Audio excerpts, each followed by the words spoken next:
नमस्कार मंडळी, प्रवीण विटेकर ह्या यूट्यूब चॅनलमध्ये आपले खूप खूप स्वागत. मित्रांनो, कशात मजेत ना? असायलाच पाहिजे. आमच्या सुरक्षा रक्षकांना प्रश्न पडला, साहेब पगारवाढ कधी होते? दम निघतच नाही अजून. 2026 आहे, पण तयारी करायला पाहिजे. मग तयारी कुणी केली पाहिजे हा पण एक प्रश्न आहे की नाही? मग तो प्रश्न आपण आज कामगार नेते लक्ष्मण भोसले साहेबांना विचारू. तसेच मंडळामध्ये चाललं आहे काय, शासनाचे जे नवीन नवीन कामगार कायदे येत आहेत, सुरक्षा रक्षकांच्या मंडळामध्ये सुद्धा आमुग्र बदल आहे. GR सुद्धा निघाला आहे की बाबा आता स्टाफ भरती तर होणारच आहे. ते कशा पद्धतीने या संपूर्णता प्रश्न आपण साहेबांना घेऊ. साहेब, माझ्या चॅनलमध्ये स्वागत. आता भारतामध्ये कायदे तर बदल होत आहेतच, पण आपल्यामध्ये काय आहे किंवा तुम्ही त्याचा काय अभ्यास केला आहे का? सुरुवात आपण त्याच्यापासूनच करूया, नंतर आपण मंडळाकडे थोडं थोडं येऊ. आता केंद्र शासनाने 4च कामगार कायदे अंमलात येतील. ते मंजूर झालेलं आहे. ते आता महाराष्ट्र शासनाकडे येतील, त्याची अंमलबजावणी होईल. आणि जे काय शासन आहे तसंच अंमलबजावणी करतं का? त्याच्यामध्ये काय आणखीन विचार नाही, केंद्र शासनाने ज्या काय गाईडलाईन घालून दिली असेल त्याच्या जे कायदे म्हणजे ॲक्ट आणि स्कीम कशाला म्हणतात ते त्यालाच म्हणतात. तर ते जे काय कायदे असेल त्या अनुषंगानं राज्याचा जो हे असतो ते राज्य शासन तिची अंमलबजावणी करतं. कारण महाराष्ट्र शासनामध्ये ते कायदे लागू झाले पाहिजेत हे राज्य शासन ठरवतं.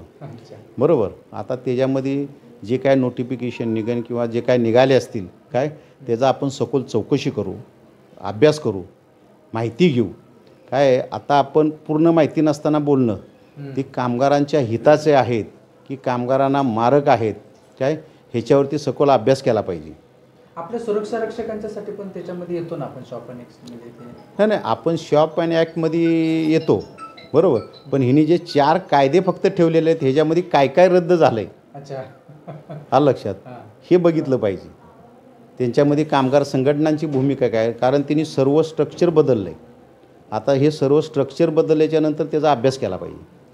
त्याच्यामुळं आपण ओरली असं बोलणं किंवा काहीतरी सांगणं आणि कामगारांची दिशाभूल करणं हे बरोबर नाही.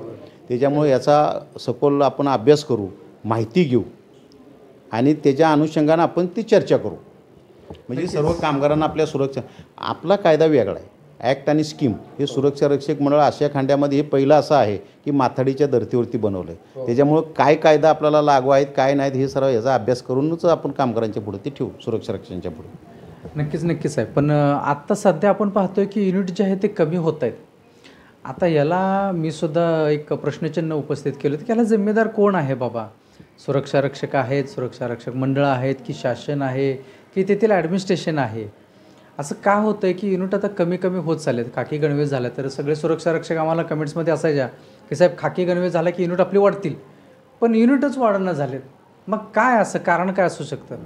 बघा, खाकी गणवेश झाल्यामुळं सुरक्षा रक्षकांच्यामध्ये आनंदाचं आणि उत्साहाचं वातावरण आहे आणि सुरक्षा रक्षकांचा फीडबॅकसुद्धा चांगला आहे.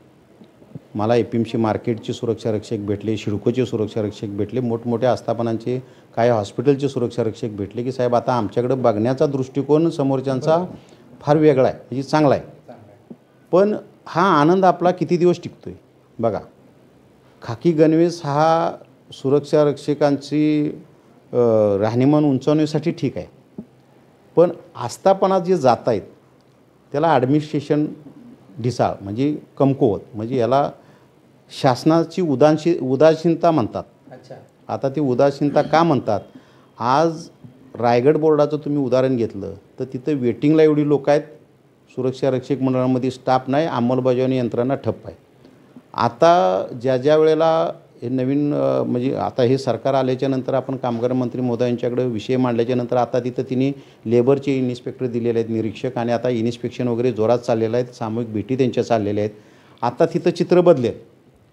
पण सानपाडा सुरक्षा रक्षक मंडळामध्ये अशी परिस्थिती आहे की आज आस्थापनांना द्यायला सुरक्षा रक्षकच नाही. 1000 ते 2000 सुरक्षा रक्षकांची आज रोजी आवश्यकता आहे. मग तुम्ही मला सांगा, शासनानं ना ओपन भरती काढली, नवीन GR काढून सर्व कामकाज ठप्प संपूर्ण महाराष्ट्रातलं करून टाकलं. हा कायदा कुणासाठी आहे हेच सरकार विसरून गेलं. परिणामी ना अनुकंपाला तर तिने ते बंदच केलं. म्हणजे तुम्हाला मी सांगतो आत्ताचा जो GR आहे का सरकार एवढं निष्ठूर झालं आहे कामगारांच्या बाबतीत हे काय कळलेलं नाही. आता 4 कामगार कायदा आले म्हणतात, पण हे जो ॲक्ट आणि स्कीम आहे, आपला जो कामगार कायदा आहे किंवा आपण ज्या ॲक्ट आणि स्कीमनुसार काम करतो, ह्या कायद्याला प्रभावीपणे बनवणं किंवा याची प्रभावी अंमलबजावणी करणं हे फक्त 5 ते 10%च गेल्या 40 वर्षामध्ये 5 ते 10%च कायद्याची अंमलबजावणी झाली. 90% अजूनही सुरक्षा रक्षक वेठबिगेरीमध्ये काम करत आहेत आणि ह्याच्यावरती शासनाचं बारकाईनं लक्ष पाहिजे होतं. ते लक्ष न देता असं सुरक्षा रक्षकांचं आणि सर्व संघटनांचं युनियनचं मत झालेलं आहे की हे शासन ठेकेदारांना मदत करायसाठीच हे सर्व ह्याच्यामध्ये शासन आदेश काढतं आहे का काय काढतं हे समजत नाही. आता 27 मार्चचा जो शासन आदेश काढला, पसारा ॲक्टमध्ये अंमलबजावणीची जी एजन्सीनं करायची असते ते वेगळं आणि हिनी शासन आदेश काढून बोर्डालाच जो शासन आदेश काढला आहे त्याच्यामुळं कुठलाही सुरक्षा रक्षक मंडळात येऊ शकत नाही. मग हे कुणाचं भलं करायचं चाललं आहे हा सर्वांना पडलेला प्रश्न आहे. आम्ही वेळोवेळी त्यांना समजून सांगितली, तुम्ही किती शासन आदेश काढले त्याचं स्वागत करू, पण पसारा ॲक्टमध्ये पहिला बदल केला पाहिजे, मग त्या अनुषंगानं तुम्ही इकडं काढलं पाहिजे.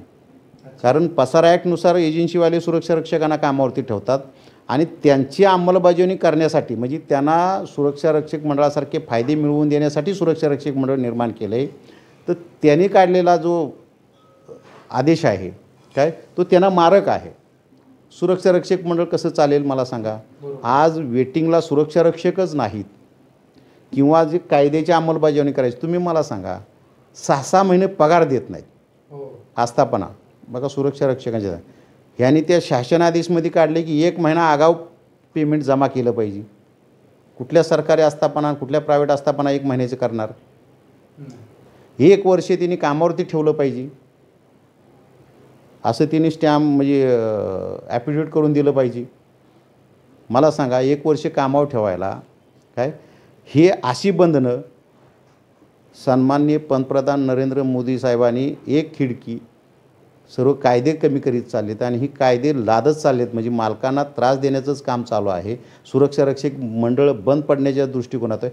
महामंडळाला मोठं करायचं आणि सुरक्षा रक्षक म्हणजे जे 81चं सुरक्षा रक्षक मंडळ आहे त्याला बाद करायचं आणि महामंडळाला मोठं करायचं, ही जी शासनाची भूमिका आहे ह्याच्यामध्ये थोडासा बदल झाला पाहिजे.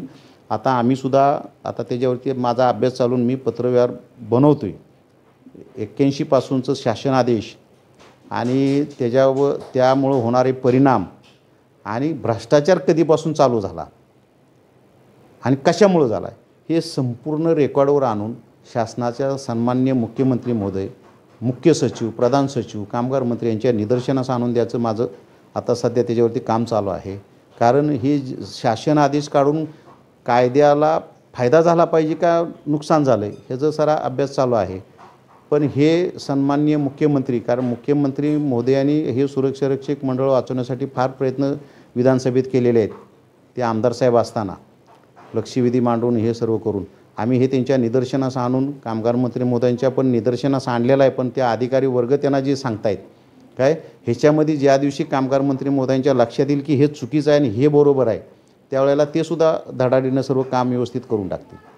नाही आता GR तर निघालं आहे की बाबा भरती प्रक्रिया म्हणजे जे स्टाफ भरती आहे त्याचं पण आहे आणि आता महामंडळाचे 20,000 सुरक्षा रक्षक भरती झालेली असे एक आपल्याला दिसून येते. म्हणजे महामंडळ मोठं होतं आणि आपलं सुरक्षा रक्षक मंडळ कुठे आहे. आता याचा विचार आपले लेबर डिपार्टमेंट, कामगार मंत्री महोदय, प्रधान सचिव, कामगार आयुक्त, सुरक्षा रक्षक मंडळाचे अध्यक्ष महाराष्ट्रातले सर्व यांनी विचार केला पाहिजे की बाबा महामंडळ त्यांचे कामगार भरती करते सुरक्षा रक्षक, आपल्याकडं मागणी असूनसुद्धा आपण देऊ शकत नाही. ही कुणाची म्हणजे कमजोरी आणि अनास्था आहे मला सांगा. शासनानं सर्व काही हे शासनानं नवीन GR काढून हे थांबवलं. मी मगाशीच तुम्हाला सांगितलं की एजन्सीचा उदोउदय चालला आहे का ही शासनानं निर्माण केलेली मंडळं सक्षम केली पाहिजेत हा शासनानं विचार केला पाहिजे. आम्ही आमची बाजू पोटतिडकीनं मांडतो पण त्याचा विचार तरी शासनाने केला पाहिजे. कमीत कमी आम्ही रायटिंगमध्ये पत्र दिले, त्यांच्या निदर्शनास आणून दिले.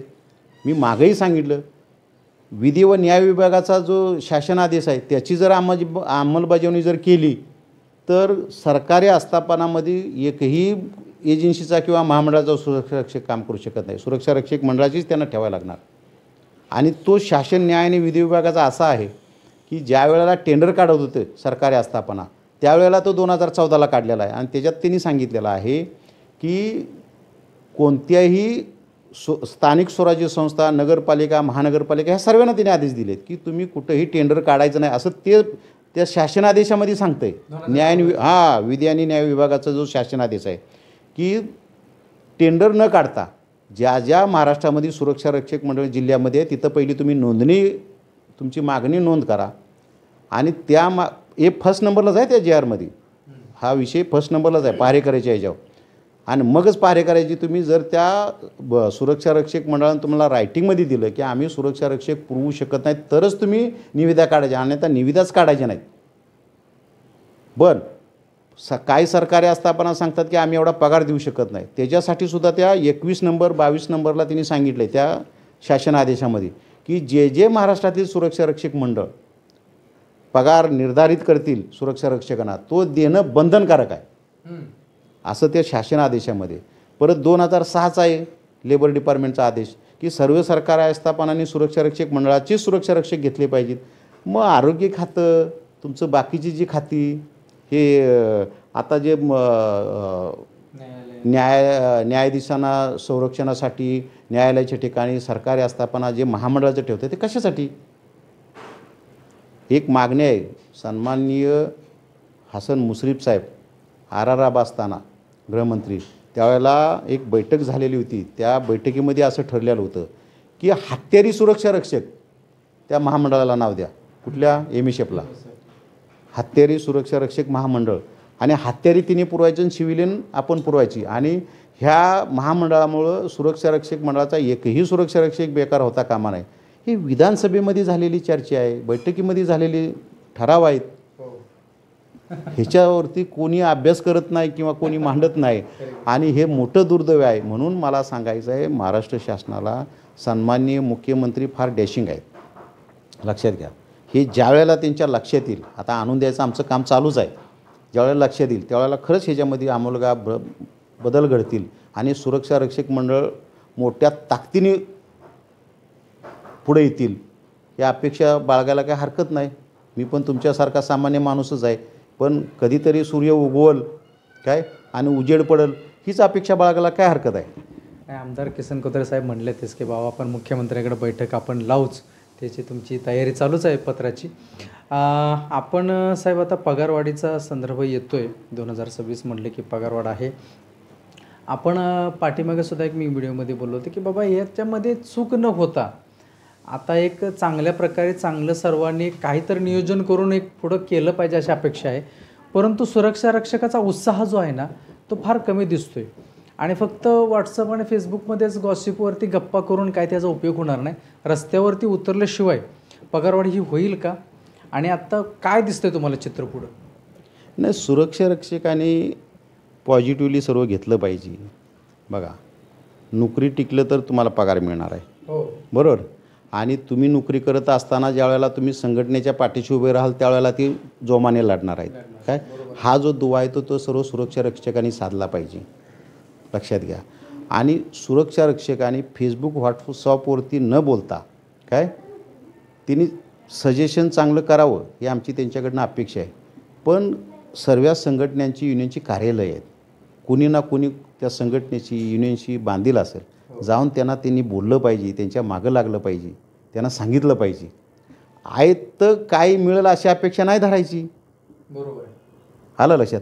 ही चळवळ ज्यावेळेला स्ट्रॉंग होईल, सुरक्षा रक्षक एकत्र येतील. जसे माथाडी कामगार बघितलं ना कसे एक, पण ते माथाडी कामगार आहे, ती काम बंद ठेवून येतात. तसं तुम्ही काम बंद ठेवून यायचं नाही, पण कमीत कमी तुमची घरकाम थोडंसं आपली नोकरीसुद्धा सुरक्षित राहिली पाहिजे, आपलं जीवनमान उंचावलं पाहिजे, पगार वाढले पाहिजेत, ह्याची तुझा सर्व कामगारांनी सुरक्षा रक्षकांनी दक्षता घेतली पाहिजे.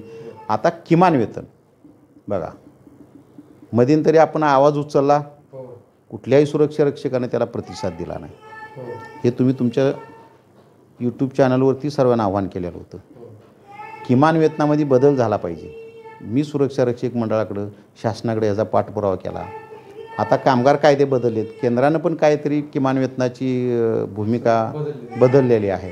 आता केंद्र शासनाची किमान वेतनाची भूमिका, राज्य शासनाची किमान वेतनाची भूमिका, आता किमान वेतन आपल्याला लागू होतं. पाठीमागचे 2 किमान वेतन आपण घेतलेले आहेत ना, बरोबर. पगारवाढ 2026मध्ये होईल, तो नंतरचा भाग. पगारवाढ वेगळी आणि किमान वेतन वेगळं. किमान वेतन म्हणजे ते स्ट्रक्चर बदलतं, आलं लक्षात. महागाई भत्ताचं स्ट्रक्चर बदलतं, तुमच्या ह्याच्यामध्ये बदल होतो, मूळ वेतनामध्ये. हे किमान वेतनामध्ये ठरवलं जातं आणि ते दर 5 वर्षानं दर 3 वर्षानं त्याच्यात बदल घडतो.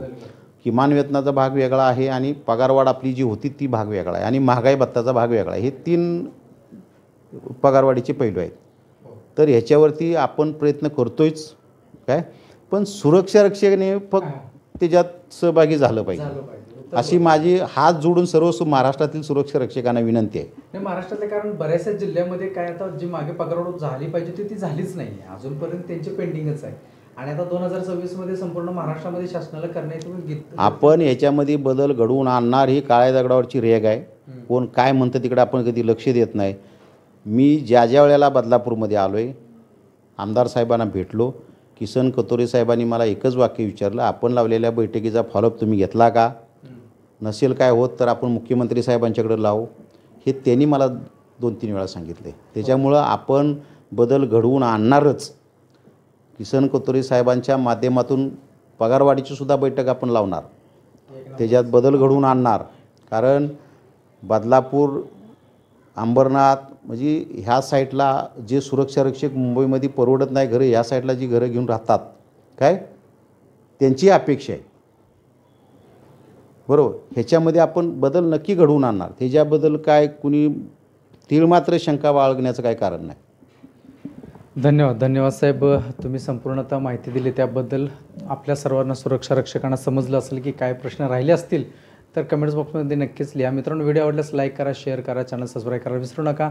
जाता भेटूच आपण पुढील व्हिडिओमध्ये. तोपर्यंत आपली सर्वांची काळजी घ्या. नमस्कार.